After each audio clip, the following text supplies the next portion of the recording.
به ناو خدای دلوان یا دلوین سلاو رحمت برکت دلوان یا خدا لسر و توان به گلی هوال و هوگیر نیجا جواجیزه این رساله نور ام گهشتنه گوتنا 126 دوی ریوی ریا خواه بفکره چوان کو از جوی اوده درکوم و سانده روژک دنجی جیهان درکوم misafir yolunu düşünmeli. Nasıl ki bu odadan çıkacağım, diğer bir günde dünyadan çıkacağım.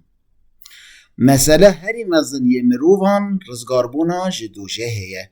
Nev-i beşerin en büyük meselesi cehennemden kurtulmaktır. Evi bilbilek aferan diye, hılıkan diye, geç çukancı evi aferan diye. Bir bülbülü yaratan bütün kuşları yaratan olabilir.